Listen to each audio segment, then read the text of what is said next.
Hello à tous et bienvenue dans Pitch and Play, la nouvelle émission de l'incubateur Belle de Mai. Ici, on va vous parler start-up, on va vous parler entrepreneuriat. Toutes les 2 semaines, le vendredi, vous découvrirez des nouveaux invités qui vous présenteront leurs projets, leur métier. Aujourd'hui, on reçoit donc Céline Souguet et Morgane Dinkel, respectivement la directrice et le directeur adjoint de l'incubateur Belle de Mai.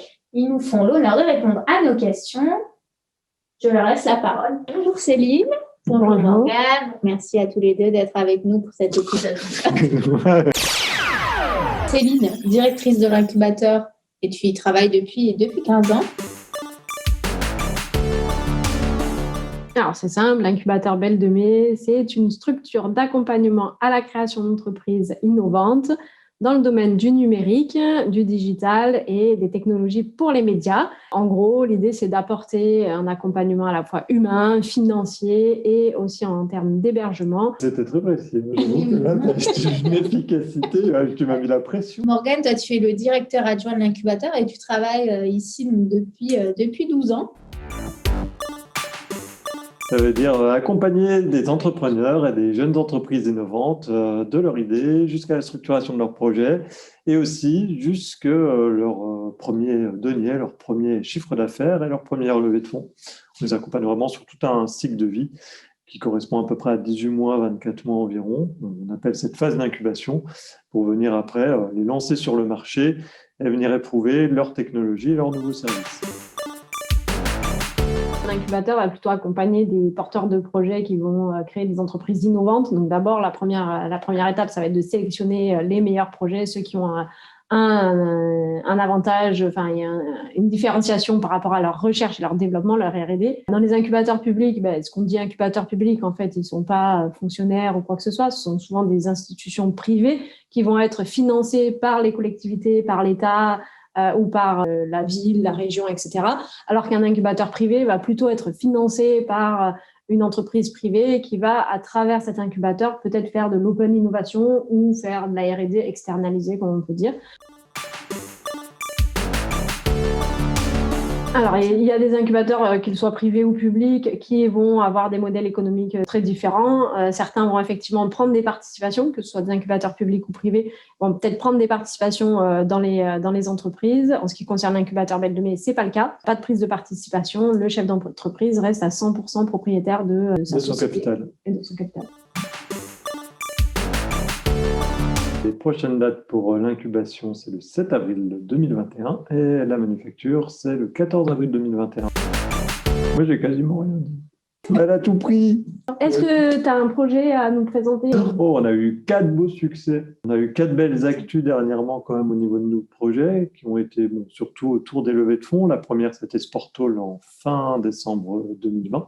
Avec une levée de fonds de 1,3 million d'euros, qui a été enchaînée très rapidement avec la start-up Mon Carrosse Check, qui est sur le diagnostic automatique des carrosseries de voitures, qui a levé à peu près 3 millions. On a eu ensuite Crocogo Digital, qui est une plateforme pour la mise en œuvre du numérique chez jeunes enfants en situation ou non de handicap, qui avait également un peu plus de 1 million d'euros.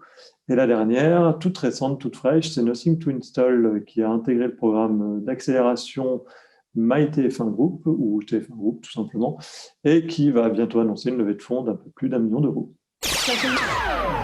Alors Morgane, Céline, on passe maintenant à la partie play. Morgane, qu'est-ce qui te passionne le plus dans ton métier ? Ce qui me passionne le plus dans mon métier, mes collègues. Est-ce qu'il y a une chose que vous voulez apporter à chaque projet incubé ? La sérénité. Du challenge, elle est piquée un peu quand même, parce que je trouve qu'ils sont un peu trop chouchoutés, les porteurs de projets. Ouais, mais c'est bien aussi de les mettre dans un univers un peu plus rassurant. Un mot pour décrire l'équipe de l'incubateur, justement. Marvel. Joueur. Céline, un Fab Lab, c'est quoi ?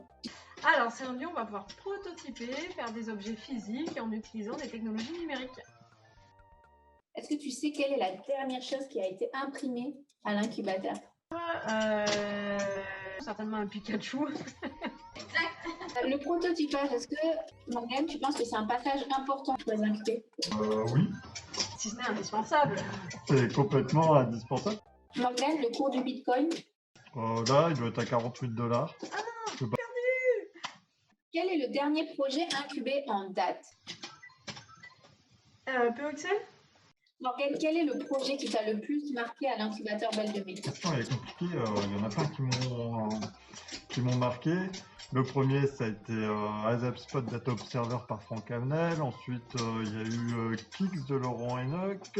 Ensuite, il y a eu quoi d'autre? Il y en a eu tellement. Il y a eu Smart Tel Game, dans le jeu vidéo pour le coup. Qu'est-ce qu'on a eu d'autre aussi dernièrement? Nothing to Install, Sportal, Deep Smile, Sentiloc. Beaucoup en fait, je suis incapable de t'en donner qu'un. Est-ce que c'est le porteur avec qui tu vas travailler ou est-ce que c'est vraiment une technologie en particulier qui va t'intéresser? C'est un peu un melting pot de tout en fait. Céline, la plus grosse vente de start-up incubée, la plus grosse revente? C'est le projet qui s'appelait Drivey et du coup qui était revendu à GetAround à plus de 380 millions d'euros. Alors là, je vois que vous êtes à peu près à égalité. Est-ce qu'il y en a un qui veut poser une question à l'autre pour le déconcentrer? Combien de temps il te reste là? T'es aussi tout en bas. Ah, Donc je suis moi tout en bas. je vais jouer SF. Et Ouais, non, ça va pas marcher de jouer j'ai SF. gagné pour une fois. Ouh. Ma question, quelle est ta pointure? 44. Et la tienne? Petit 36. Ah, c'est tout petit, hein. Ah oui. Est-ce qu'il y a un projet chacun de rêve? Moi j'aimerais bien voir des projets un peu autour des questions de la sextech. C'est vrai que ça fait souvent sourire, mais il y a quand même plein de sujets. On a vu des belles boîtes comme Elvi qui étaient intervenues à nos conférences. Je sais pas, moi j'attends la surprise. J'attends pas forcément des choses sur des technos ou des usages particuliers. J'attends surtout une surprise. Alors c'est sûr qu'il y a tout ce qui est au niveau neuro, les machins comme ça, mais au final, je pense que ce qu'il y a de mieux, c'est que les porteurs de projets nous étonnent. Puisqu'on parle d'innovation, donc autant pas s'attendre à ce qui va arriver à notre porte, quoi. Ouais, c'est vrai. D'accord. Eh ben j'ai beaucoup de mal. Est-ce que vous avez deux mots qui peuvent définir un enfant? Voilà, pugnacité. Vivacité. Ouais, quelqu'un qui aime le challenge. Hyper concentré. Regarde, il a tellement peur de perdre contre moi. J'arrive pas du tout là. Oh là là, je fais n'importe quoi. Oh là là, c'est la catastrophe. Ouais, j'ai réussi à égaliser. Alors, dernière partie. Est-ce qu'il y en a un de vous deux qui joue plus que l'autre? C'est Céline.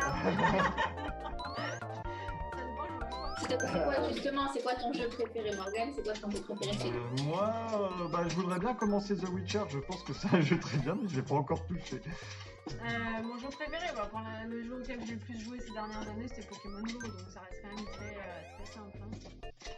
Chacun a un support différent, en tout cas, pour votre jeu préféré. Moi, c'est la Switch.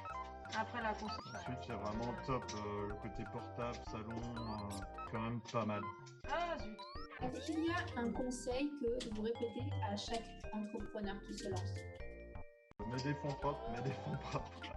Est-ce que vous avez un conseil sur le fait de parler de son projet ou non?